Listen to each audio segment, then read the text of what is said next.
प्रतीक दिल्ली में joint family के साथ रहता था, लेकिन जॉब की वजह से अपनी माँ के साथ दूसरे शहर में शिफ्ट हो जाता है, जहाँ उसकी प्रीति के साथ लव मैरिज हो जाती है, जिस पर बहू को नापसंद करते हुए उसकी माँ पूरा समय प्रीति को परेशान करने के तरीके निकालती रहती है। प्रीति, कहाँ हो? सुबह का नाश्ता दोपहर में खिलाओगी क्या? इसमें प्रीति और प्रतीक ऑफिस जाने के लिए तैयार हुए कमरे से बाहर आते हैं, जिसे देख सास प्रीति पर भड़कने लगती है। महारानी, तुम सुबह सुबह तैयार होकर घर का सारा काम छोड़कर कहाँ चल दी? जी वो ऑफिस। हैं? तुम ऑफिस जाओगी तो घर में जो सफाई, नाश्ता, खाने का काम है वो क्या मैं करूंगी? माँ, मैंने उससे वादा किया था कि वो जॉब कंटिन्यू कर सकती है। अरे वाह जी वाह, दोनों आपस में सलाह कर फैसले ले लिए। मैं क्या यहाँ बेवकूफ बैठी हूँ? मुझसे पूछना किसी ने जरूरी नहीं समझा? मम्मी, आप फिक्र ना करें, मैं आज ही रेजिग्नेशन दे दूंगी। प्रीति ऑफिस के लिए चली जाती है और अगले दिन से जॉब छोड़ घर के कामों में लग जाती है, लेकिन साथ ही उदास भी रहने लगती है, जिसे देख प्रतीक को अच्छा नहीं लगता। मुझे पता है तुम्हें अपनी जॉब कितनी पसंद थी। आई एम सॉरी प्रीति। अरे कुछ नहीं होता, बस मम्मी खुश रहनी चाहिए। अब प्रीति अपनी सास को खुश करने और उनका दिल जीतने की जी तोड़ कोशिश करती रहती है, पर सास कभी उससे सीधे मुंह बात तक नहीं करती। इसी तरह दिन बीतने लगते हैं। एक शाम प्रतीक ऑफिस से परेशान घर वापस आता है। माँ, चाची का फोन आया था। दादी की तबीयत बहुत खराब है, हमें दिल्ली जाना होगा। पति की बात सुन प्रीति तो पैकिंग शुरू भी कर देती है, पर माँ वहीं बूत बनी खड़ी रह जाती है। लगता है मम्मी अपनी सास से बहुत प्यार करती हैं, तभी उनके बीमार होने की खबर सुन शॉक में आ गई। ये प्यार नहीं, परेशानी है। तुम तो ऐसे सोचो कि अब से जब तक दिल्ली में हो तुम्हारे अच्छे दिन शुरू। अच्छा, ऐसा क्या है दिल्ली में? वो तुम्हें कुछ ही घंटों में पता चल जाएगा।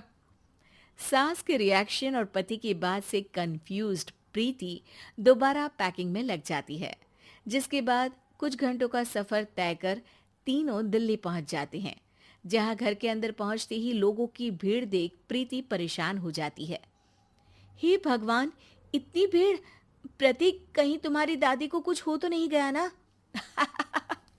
पागल, ये भीड़ नहीं, मेरा परिवार है। क्या? इसे तुम परिवार कहते हो? अरे इसे तो जिला घोषित कर देना चाहिए। तुम्हारा परिवार का तो अपना पर्सनल बिग बॉस बन सकता है। हैरान परेशान प्रीति परिवार वाले सदमे से बाहर निकली भी नहीं होती कि सिर पर पल्ला रखे शांत तरीके से सबके साथ बात करते हुए अपनी सास को देख उसे दूसरा सदमा लग जाता है। हाय राम, ये मम्मी का ऐसा भी कोई रूप है? ये तो मुझे पता ही नहीं था। ये तुम्हारी सास का ससुराल है। तभी प्रतीक की बहन बोल पड़ती है। यहाँ आपको ऐसी ऐसी चीजें देखने मिलेंगी जो सपने में भी सोची नहीं होंगी। हाँ, ये कुछ दिन तो बहुत इंटरेस्टिंग लग रहे हैं। सब एक साथ दादी के कमरे में जाते हैं, जहां पहुंचते ही उसे दादी की आवाज सुनाई देती है। क्यों रे, सास से मिलने की फुर्सत मिल गई? दूसरे शहर जाकर छूट क्या मिली? तुम तो भटकता पंछी बन गई।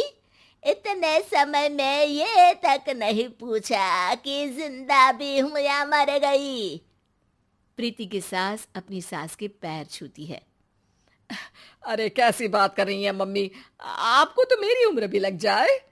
अरे बस कर, ये झूठी उम्र देने वाली बातों का दिखावा ना कर।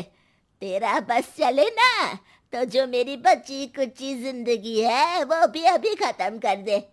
अरे बहू कहाँ है? इस पर सास प्रीति को दादी से मिलवाती है। दादी प्रीति को बहुत प्यार देती है। क्यों बहू, तेरी ये सास परेशान तो नहीं करती ना? अगर करती है तो अभी बता दे, मैं इसकी क्लास लगा दूंगी। अरे कैसी बात कर रही हैं माँ जी, भला मैं क्यों किसी को परेशान करूंगी। प्रीति अपनी सास का ये रूप एंजॉय कर ही रही होती है कि तभी चाची वहां आकर प्रीति को अपने साथ ले जाती है। सास की क्लास लगते देख जो खुशी मिल रही थी वो तुम्हारे चेहरे से साफ पता चल रही थी, इसीलिए ले आई, क्योंकि अगर उन्हें पता चल जाता तो तुम्हारी खैर नहीं थी। थैंक यू चाची जी। चाची और प्रीति घर में झूले पर बैठी बात कर ही रही होती है कि उसकी सास भी वहां आ जाती है। मतलब यहाँ सारा काम मैं करूं और तुम बैठी हंसी ठिठोली करो? अरे चलो जाओ खाना बनाओ। सास प्रीति को डांट कर काम करने भेज देती है, जिसे दादी देख लेती है और एक बार फिर सासू माँ की क्लास लग जाती है, जिसे पूरा परिवार मजे से खड़ा होकर देखने लगता है। क्यों रे, मैंने तुझे काम बोला और तू उस बच्ची को परेशान कर रही है। सास की कोई इज्जत रह गई है इस घर में या नहीं? यहाँ खुद की सास होते हुए भी ज्यादा बड़ी बन रही है। अब नहीं मम्मी जी, मैं तो बस थोड़ी मदद के लिए बोल रही थी। सास रसोई में जाकर काम करने लगती है और दादी प्रीति को लेकर वहां से चली जाती हैं।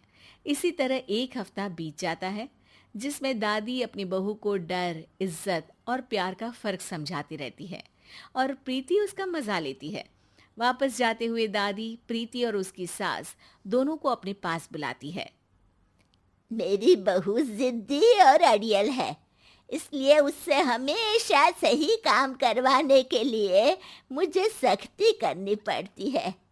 लेकिन तुम्हारी बहू अच्छी है, तेरी खुशी के लिए वो अपनी जॉब और सपने भी छोड़कर घर में बैठी है। अपनी बहू के साथ प्यार से रहो।